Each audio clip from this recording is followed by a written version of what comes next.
Hi y'all, it's Becky Raisler. I have Becky's Journals on Instagram and on YouTube. And I guess it was 4 days ago, I posted a video showing that I was making a bunch of journal covers from Reader's Digest books.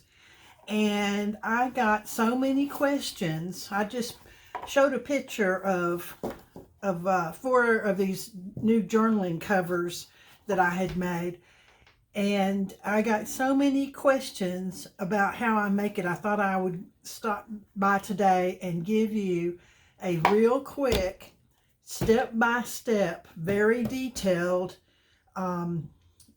instructions on how I make these journal covers. Now, there's lots of ways to do it. You will hear, they're all good. But this is how I make it with the things that I have readily available around my house. I don't buy anything special to make it. This is just the things that are available to me here in the U.S. And I'm working with old Reader's Digest condensed book covers.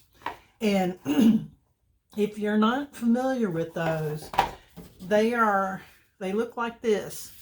And what they were books that had multiple stories or multiple books.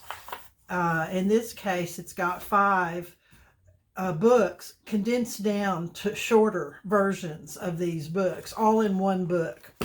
And it ran from I've seen books from the mid to late 50s through the 70s. And this cover here is an example of the patterns that's on the cover.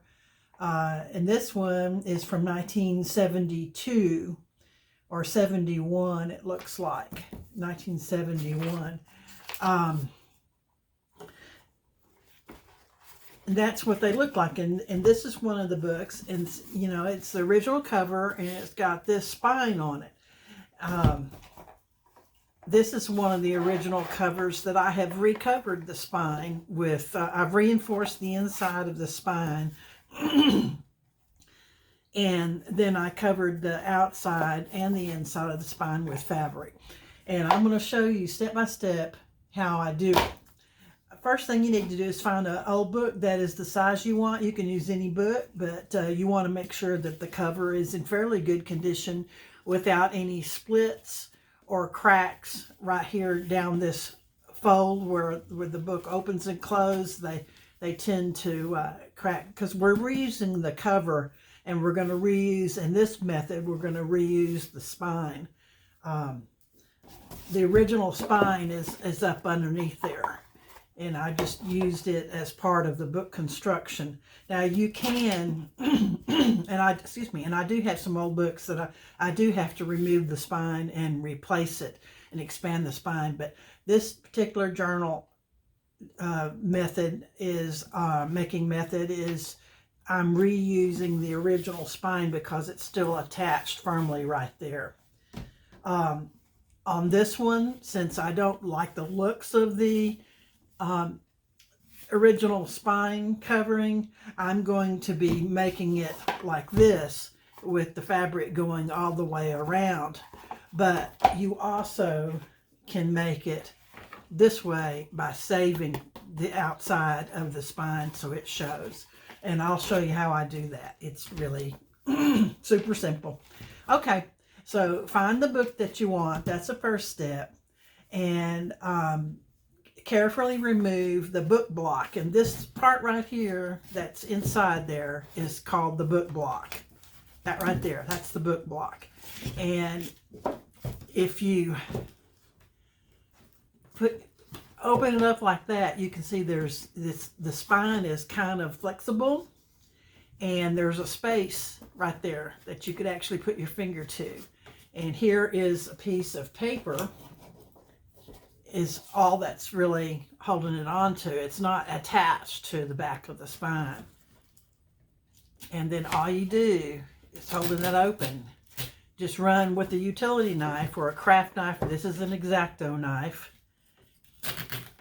You carefully run it down.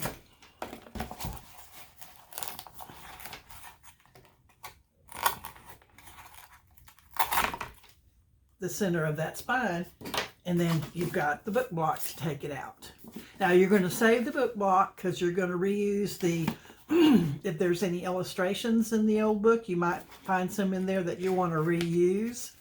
The older they are, the older the Reader's Digest books are, the better the illustrations are. They're more hand-drawn. This has a lot of them that I will make into decorations for my book, but I will save this and I will reuse it as much as I can, as many of the book pages as I can. Okay, and once you've got the book block taken out, it's kind of rough looking like that, and so all you do is take your scissors and then trim. Just like that. Just fold it down, your book block like that, and then trim all that rough edges off. Be careful not to cut the spine.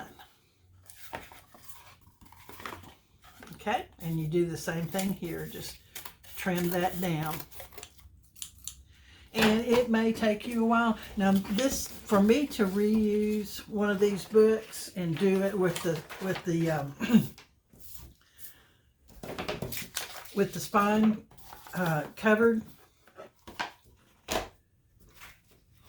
takes me, I time myself because I'm doing a whole batch of them. I time myself, and when I mess making them, it takes me approximately an hour and 35 to 40 minutes for each cover.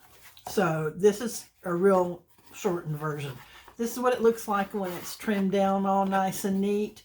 I'm going to reuse this original spine, and this one has an old leather spine that's still in good condition. It's still quite flexible, and I'm going to change that. So once you've got it all trimmed down like that, ready to go, you need to reinforce the spine. And the way we're going to reinforce the spine is we're going to put a cardboard in the center like that, and then we're going to cover it with several layers of fabric. We're going to use, this is tyvec, and then we're going to use fabric like that. Okay, so the first thing you need is you need to make your cardboard spine to reinforce. And what this is just a piece of cardboard that I cut from a cereal box, and then I glued 2 pieces of it together to make it sturdy, because see, just one piece is real flexible. So 2 pieces is much sturdier.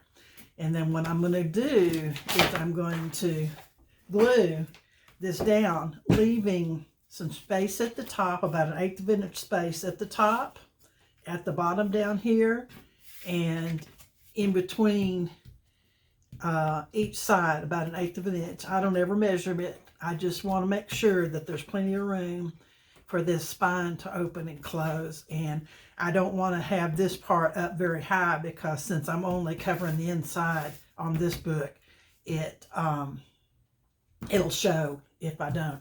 I'm using Fabri-Tac glue. It's the only glue I ever use anymore. I've used every kind of glue there is. And now I found that Fabri-Tac glue dries super fast and super sturdy, and it doesn't take a whole lot of it. I probably overuse it, but I don't bother with spreading it out. A lot of people do. I just outline the outside and then swirl all through the middle, so it's covered. Okay, get that top back on there.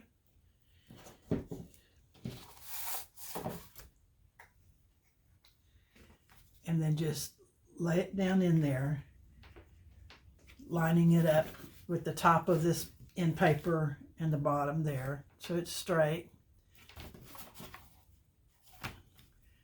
Taking a look at making it, get it in the center there as best you can. You've got a few seconds to straighten it out and then just rub it down. Okay, and I just give it, make sure that it's rubbed down flat. The next thing I'm going to do is I'm going to use Tyvec to further reinforce it. Now Tyvec, you can buy Tyvec paper. It is it's a paper that you can't tear it. I mean, really, you cannot tear it. It is super thick, and it's got kind of a plastic coating on it, or plastic work through it, but it is super indestructible paper. You can cut it with your fabric scissors, but it is tough. So the reason I use Tyvec is because it's very thin, it's paper thin, and when I glue it down, I can get it down inside this groove right here where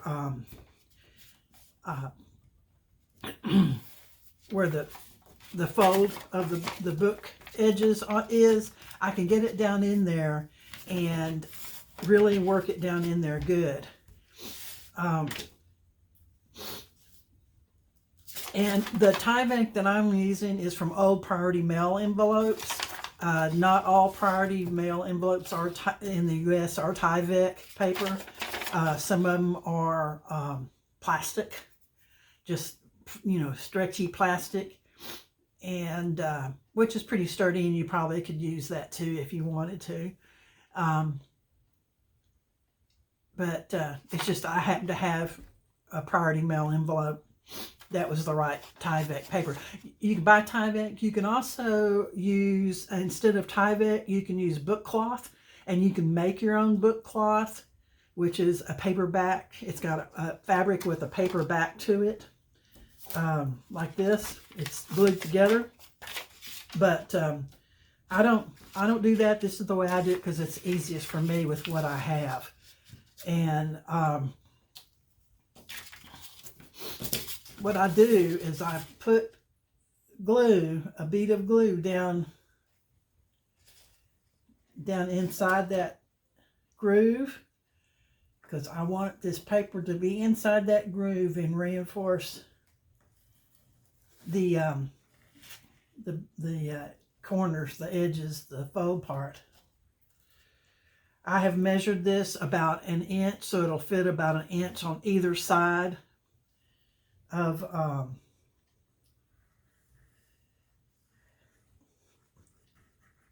the book, and all I do is just swirl it on, make sure it gets up in that groove there, outline it like that, and then swirl it, swirl it, swirl it, swirl it, swirl it.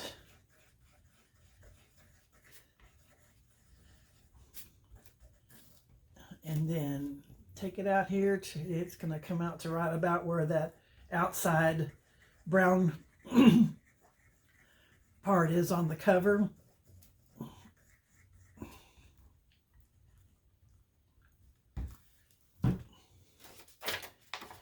Then I'm just going to lay it down.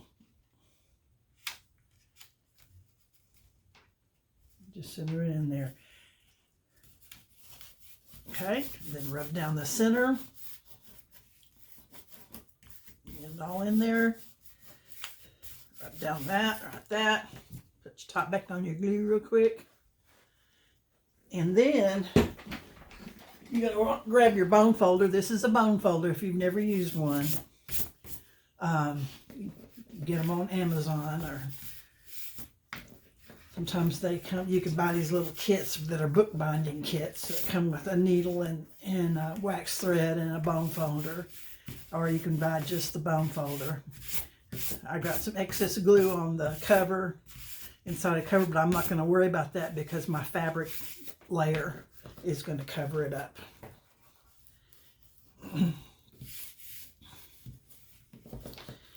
Really get it down in there. Really get it spread so the paper is connecting to the cover on all areas. Okay. And that glue is almost dry now. So you got to do it pretty fast. The next step is to grab your fabric that you're going to use to cover the, nope, that's not the next step. The next step is I'm not going to try to save this paper cover that's on the inside of the on the inside of the book. I'm going to use cardstock, and I measured the cardstock to fit the inside because I have done so many of these Reader's Digest books and they're all the same size. I knew that it was 7.5 inches tall by 4.5 inches wide that I wanted. So I've got my tyvec glue down there, and it's down there good. And the next thing I'm going to do is I'm going to run glue over the back of these and stick them down. Now this is just cardstock that I cut out because it looked pleasing with the cover to me. And this is going to be the inside of the front page, inside of the front cover, and inside of the back cover. I have rounded all my corners and I have inked the edges. Okay, now I'm going to take a minute to glue that down, and I'll be right back. Okay, the next step is, now that I've got this glued down, and by the time I've got it down, it just takes a few minutes of rubbing it, you know, to make it dry. I've already taken my glue and swirled it all along the center, you know, really good so that the whole thing's covered. And then I'm going to lay my glue down. I always start with the fabric at the bottom. Sometimes it just wants to, there it goes.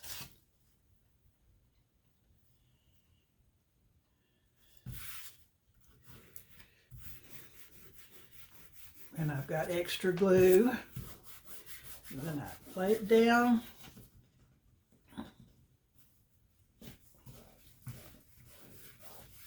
And listen, if it doesn't come out perfectly matched, that's okay.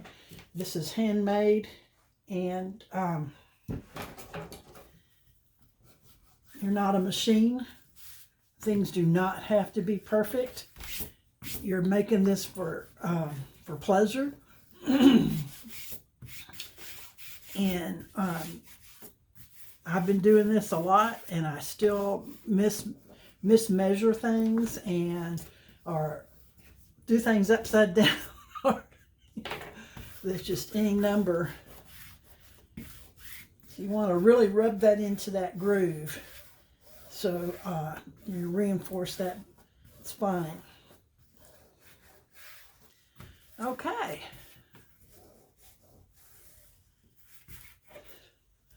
Now I've got extra glue there. I'm going to be covering the inside later on. But if you haven't seen this, this is a glue eraser, and it's worth the $5. If you catch your overage on the glue before it's dried really, really hard,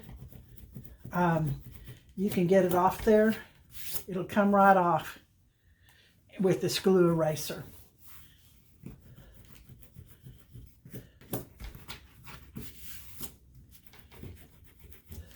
Okay, that's all neatened up. I've got it down into that spine, and this one is done. I'm going to leave it where I'm not going to cover the outside on this one. This book is from the 50s, and it's my favorite book, and I'm making this one for myself, and I want the outside of the spine to show. So I'm just using doing the inside of the spine. and that will be the finished book cover. Now, when I get ready to, excuse me, little nose itch in there. When I get ready to put my signatures in, I usually put pockets on the front and the back, and I usually run a piece of lace or something down this seam right here to cover it, because I don't like that stripe there, so I'll run some kind of lace or something down it. But I don't do that. I usually use something like that. I don't do it though until after I don't put the lace on until after I've got the pocket on, so I won't use as much lace. Okie doke. That's this one. Now, when you get ready to do the one where you wrap it all the way around, it's another story. So I'm going to bring this one up to, I'm going to glue all the layers down on this one after I finish trimming this one up, and then I'll show you how I wrap the fabric around. Be right back. Okay, I've got the cardboard glued down to the inside of the spine. I've got my tyvec paper laid on top of that. I put my cardstock on either side right there. And then the next thing I'm going to do is I'm going to put the fabric. And then this one I'm going to put the fabric all the way around to cover up the ugly spine. And one note on fabric, I buy fabric a couple of times a year. Joann's here in the United States, Joann's has what they call fat quarters. It's a small piece of fabric rolled up into a square like that. Excuse me. But they sell their fat quarters. They're usually like $2.99 a piece, but a couple of times a year they put them on sale for $10. That's $1 a piece. So whenever they put the fat quarters on sale, I buy, 10 for $10, and that's where I get on most of my fabric. Other than I have been given a lot of fabric from my sister and some friends that have been so generous to give me excess fabric they have. Here's how this one turned out. I just put some trim to cover up that hard brown edge, and that's how the book will look when it's done, showing off this pretty Reader's Digest cover with the dragonfly, which is my favorite one. But that is the I have done two other of these Reader's Digest journals in pinks, and they sold right away, and I promise I'm going to try to keep this one for myself. Excuse me. Okay, to finish off this one, to cover up that, what we're going to do is we're going to start on the front, and we're going to lay our fabric and make sure that the book is right side up, and the fabric is where you want to start. Get some strings there we got to get off, but you're going to lay your fabric where it's got about 1.5 inches of a tail down here, and the rest of it is overlapping up at the top. And then what you're going to do is you're going to put the glue on the book cover. And by the way, I had to stop and refill my glue. I buy this Fabri-Tac glue in the large bottles. That costs about $14 for a big bottle like this. A small bottle like this costs about $9. Excuse me, I have really gotten froggy today. It's been raining a lot here, but the sun's out today. But anyway, I buy it, and this size is easier for me to handle with my arthritic hands. So I run it, and you just need a thin layer. You don't want to glob it on there real thick, or it'll come through the fabric. So you just put it down real thinly, and I do the glue a section at a time, and I be sure and get in those grooves there. I outline it, and then I swirl it thinly, not thickly, just hardly any pressure on the bottle at all.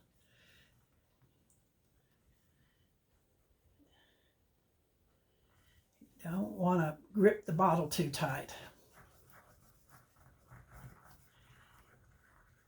And I swirl it around to get it so it's covered fairly evenly.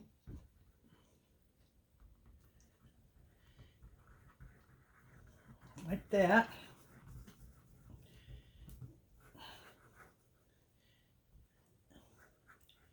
Get it down in those grooves real good. Put the lid on that glue. Then you're just going to lay the fabric with a tail, just barely overlapping it. Pull it up that way, because I haven't bothered to iron this fabric or anything. I never do. It's got about 1/4 of an inch on either side of that black part. I pull it down because this was folded, this fabric was folded. Now starting in the center and putting my fingers in that groove, I just rub it down. Give it a little tug on the top. Rub it that way. Rub it that way. Be sure and get along all the edges. And then take your bone folder. And if you haven't got a bone folder yet, you can use the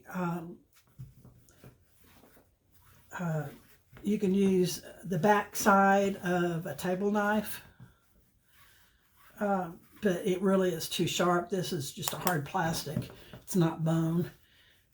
I guess years ago they made them out of bone, but this is just plastic. It's called a bone folder though. It's for when you fold your papers in half like that. It's for rubbing down the fold so you have a sharp crease, but you use the sides of it like this.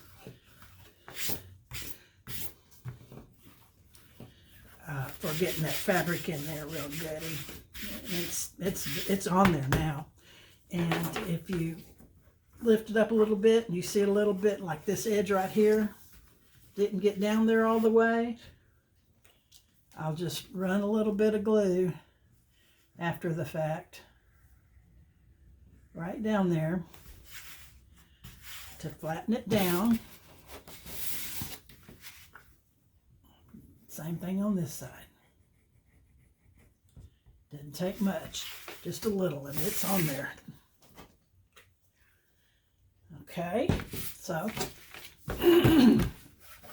once you've got this dried down, and I've got some excess glue there, I don't know how I did that, but it's not a problem because I'm going to cover it up with excuse me, I'm going to cover it up with lace trim like this. Actually, I'm going to put it like that. But get ahead of myself. Once that is glued down to your liking and it's fairly dry, all you do is just flip it over. Then starting at the bottom down here,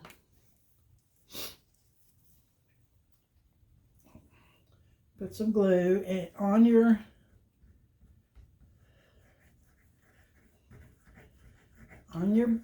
book cover, getting in those grooves. You want to make sure you get it in the grooves. Just swirl it on along there and don't do it real thickly.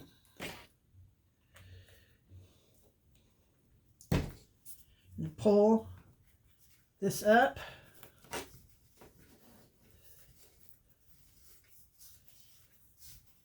And yeah, you're going to get a bunch of glue on you. You're going to have glue fingers.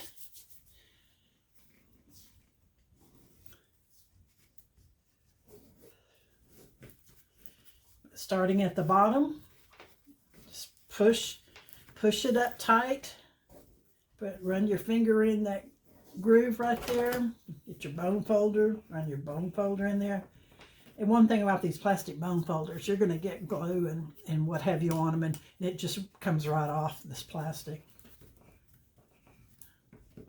Make sure you get the the grooves, and the center is down flat.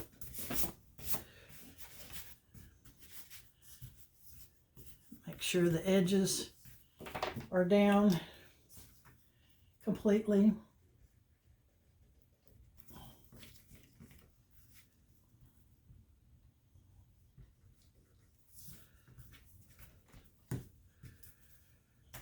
And it just takes, you don't even have to wait for it to dry. I mean, it literally takes less than a minute for this glue to dry. But I just keep reinforcing that groove there with my thumb and with my bone folder. Make sure it gets down there flat. If you don't, it will bubble up in the air with space where the glue didn't get, and then it'll bunch up when you close the book, and that's not any fun. Now I'm going to bring this fabric up. One thing I forgot, I need to trim this fabric before I run glue down there. I need to trim this fabric so it's not going to overlap. I save all my little pieces, scraps for clusters when I make clusters. Yeah, that'll work.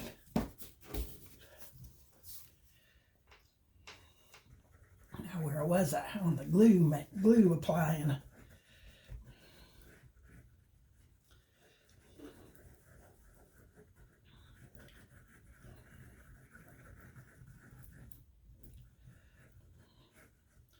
Getting it in the grooves.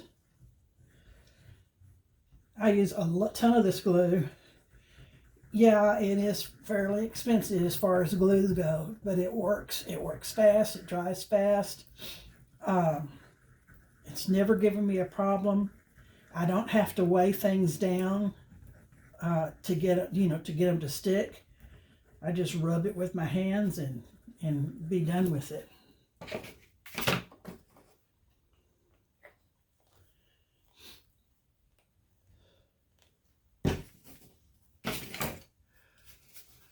Beacon is the name of the brand that does the Fabri-Tac glue. And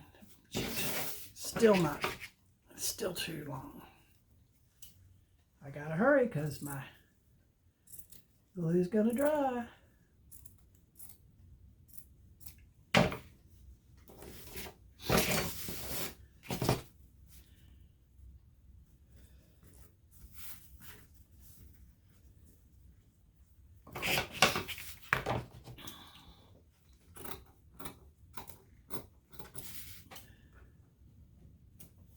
I just trimmed off a little excess fabric right there where it didn't match up.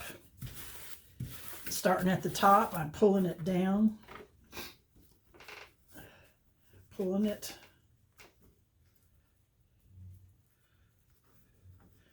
Stretching it down. And then running my thumb down the seam there where the fold of the book is, fold of the cover. Rubbing it down, pulling it down, stretching it as I pull it with my fingers. This is what gets it really flat on there. I've made a bunch of them where I didn't get it flat, believe me. And you will too. If you do enough of them, you're gonna... What happens if you don't take your time doing it? If you rush doing it, I'm kind of rushing right now. But if you rush doing it, it comes out sloppy. If you take your time, pay attention to what you're doing, it comes out neater. I mean, I could have left it where the fabric was not fairly straight here and too long there and tried to cut it off at the end, but I went ahead and did it. Okay, now I'm going to give that a rub. Give that a rub. Give that a rub. Give that a few more of these. Couldn't hurt. And we are done. You little hairs, strings, if they bother you, you can cut them off. Some people like them. Okay, there is your basic book cover. Now, when I'll put pockets here, a pocket here, and I'll run some lace or something down over this. I may run the lace over it to finish it off like that. But I'm not going to do it right now. I'm going to wait until after I sew the signatures in, because I don't know how I want to decorate it yet. So I'm not going to decorate the inside, and I'm not going to really do much of decorating on the outside either, other than this. I'm going to take, I'm checking to make sure that I've got the top up, and I'm going to run this just like that to finish it off. And because that lace that I'm using is crocheted lace, it's really thick, I am globbing on the glue. If you're in the mood to glob on some glue, do it when you use crocheted lace. That's my story, and I'm sticking to it.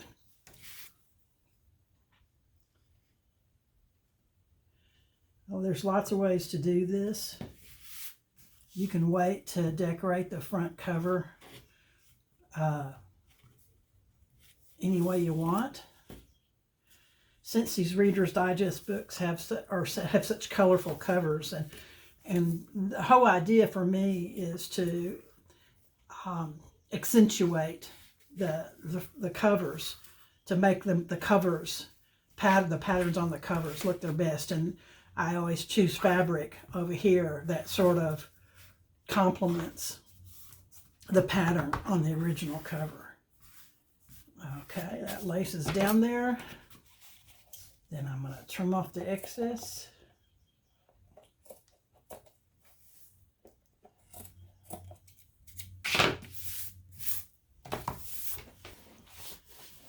And see, doesn't that look a lot nicer? Now, when I get through when I sew the signatures, and I always wait to decorate the cover before after I've sewn the signatures in, and I don't decorate my signatures before I sew them in either. And the reason is the weight and the bulk of it is real hard on my hands. To try to do all that. Also, I don't want to dirty up. If I make a nice decorated cover before I sew my signatures in and fill the journal, it may not go with the personality of the way the final journal ends up. May not look right.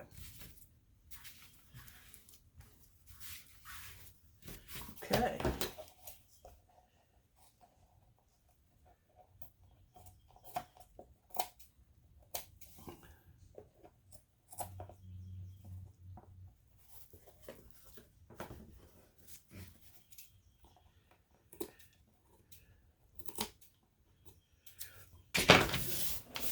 All right.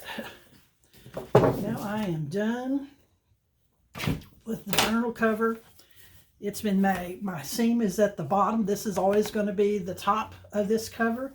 This seam down here, you can't hardly see it. The seam is down there, and that's always going to be the bottom. And that's how I know. I put a heavier weight lace trim, crocheted trim on the front, and a lighter weight, smaller, more narrow trim on the back. You can make it matchy if you want to. I just like to be able to look at it and know the difference just by a glance, because it's really easy when you're sewing in signatures to get your book upside down. I've done it a lot. So when you're sewing in your signatures, this is just one way to make sure that you got your bottom down here and your top up here. And this is the front cover, because it's got wider lace, and this is the back cover. So it's just my way of keeping track of it, because it's super easy to sew things in upside down. Thank you so much for watching. I'm going to put this right here. You can see if you can take a screenshot of it, or you could go to my Facebook at Rebecca Raceler, Roesler, parentheses, Becky Racer, and I will post this on Facebook today with a picture of the journal covers that I made yesterday. And I also would be posting this, if you want to get a copy of it, I'll be posting on my Instagram at Becky's Journals. So you can save a copy to your phone or to your computer if you like. Thanks so much for watching. I hope you got some good ideas that help you in doing this. And be sure and like it and thumbs up it if it helped you. Thanks so much. Bye-bye.